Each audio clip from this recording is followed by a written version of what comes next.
ప్రభుత్వం మీకు ఉచితంగా బియ్యం ఇస్తోందా? ఉచిత విద్యుత్ ఇస్తోందా? మీ ఖాతాలో నగదు వేస్తుందా?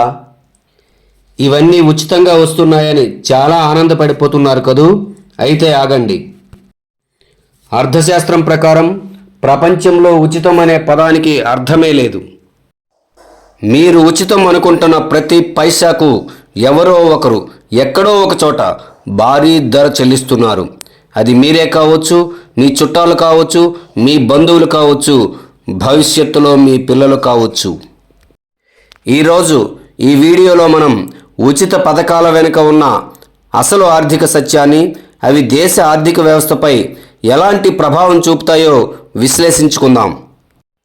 అసలు ఉచితం అంటే ఏమిటి?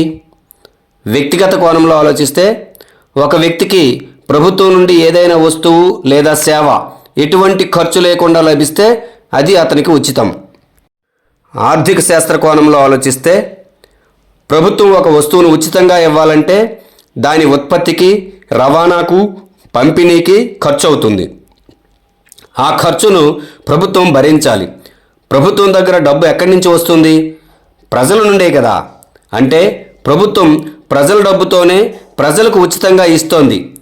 ఇది ఒక చేత్తో తీసుకొని మరో చేత్తో ఇవ్వడం లాంటిది.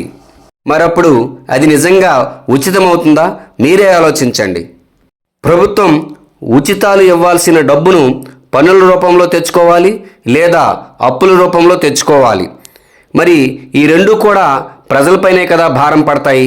మరి అలాంటప్పుడు మనం ఉచితంగా పొందినది ఏది మనకి ఉచితం ఎలా అవుతుంది? కావున మిత్రులారా, ఉచితాలు అనేవి ఎప్పుడూ అనుచితమే. ఇక ఉచితాల వల్ల కలిగే ఆర్థిక నష్టాల గురించి తెలుసుకుందాం. ప్రభుత్వం బడ్జెట్లో 10,000 కోట్లు ఉచితాల వల్ల కలిగే ఆర్థిక నష్టాల గురించి తెలుసుకుందాం. ప్రభుత్వం బడ్జెట్లో 10,000 కోట్లు ఉచిత పథకాలకు ఖర్చు చేస్తే అదే 10,000 కోట్లను రోడ్లు, ఆసుపత్రులు, పాఠశాలలు లేదా కొత్త పరిశ్రమల స్థాపనకు ఉపయోగించలేకపోతుంది.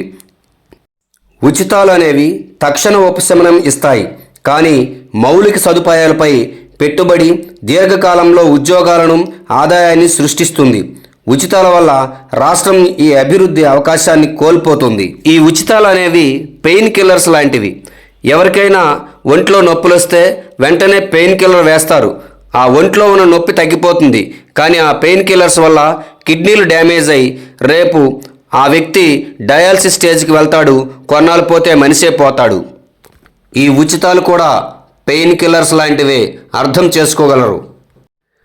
రాష్ట్ర సొంత ఆదాయం కంటే ఉచిత పథకాలకు ఖర్చు ఎక్కువగా ఉంటే ప్రభుత్వం అప్పులు చేయాల్సి వస్తుంది. పాత అప్పులపై వడ్డీ కట్టడానికి కొత్త అప్పులు చేయాల్సి వస్తుంది. ఇది రాష్ట్ర ఆర్థిక వ్యవస్థను కుప్పకూలుస్తుంది. అప్పులు పెరిగితే వాటిని తీర్చడానికి ప్రభుత్వం భవిష్యత్తులో పన్నులు చెల్లించాల్సి వస్తుంది. మరి ఆ పన్నుల భారం భరించాల్సింది ఉచితాలు పొందినటువంటి మనమే కదా.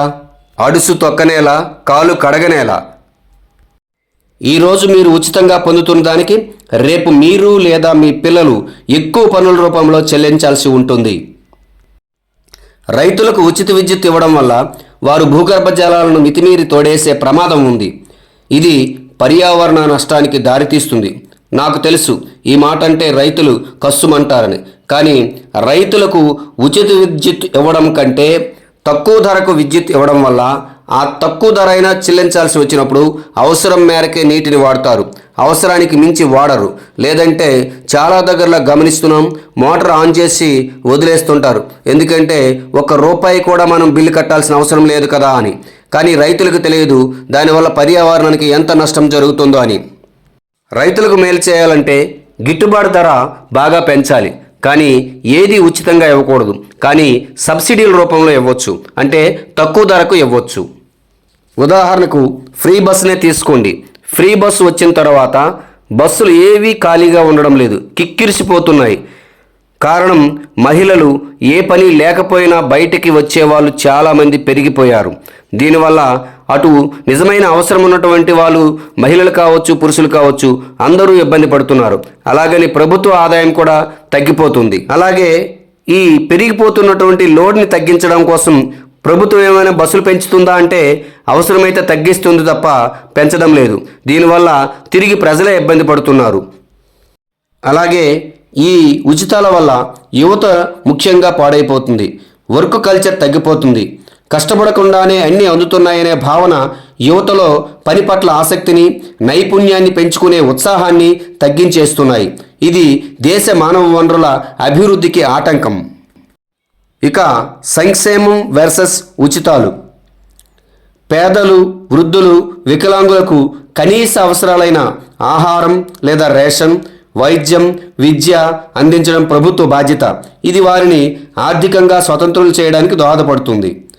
ఎన్నికల సమయంలో ఓట్ల కోసం ఇచ్చే టీవీలు, మిక్సీలు, స్మార్ట్ ఫోన్లు లేదా అందరికీ వర్తించేలా ఇచ్చే నగదు బదిలీ పథకాలు ఇవి దేశ ఉత్పాదకతను పెంచవు సరికదా, దేశ భవిష్యత్తును దెబ్బతీస్తాయి. ఇకపోతే ఉచితాల విషయంలో భారత్, చైనాలను పోల్చి చూద్దాం. చైనా ప్రభుత్వం ప్రజలకు ఉచితాలు ఇవ్వడం కంటే వారికి నైపుణ్య శిక్షణ, తక్కువ ధరకే విద్యుత్తు, మౌలిక సదుపాయాలు కల్పించి పరిశ్రమలు స్థాపించేలా ప్రోత్సహించడం ఇలాంటివి చైనా ప్రభుత్వం చేస్తుంది. ఇకపోతే భారత్ పరిస్థితి చూస్తే మన దగ్గర ఉచిత పథకాలకు ఎక్కువ ప్రాధాన్యత ఇవ్వడం వల్ల ఉపాధి కల్పనపై పెట్టే పెట్టుబడి తగ్గింది. భారత్ చైనా లాగా ఆర్థిక శక్తిగా ఎదగాలంటే చేపను ఇవ్వడం కంటే చేపలు పట్టడం నేర్పించడం అనే సూత్రాన్ని పాటించాలి.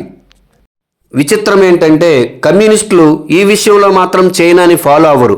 అన్నీ ఉచితంగా కావాలంటారు. ప్రజల్ని సోమరిపోతులు చేయమంటుంటారు. తద్వారా భారతదేశాన్ని ఎల్లప్పుడూ చైనా కంటే వెనకబడి ఉండేలా చూడాలనుకుంటుంటారు.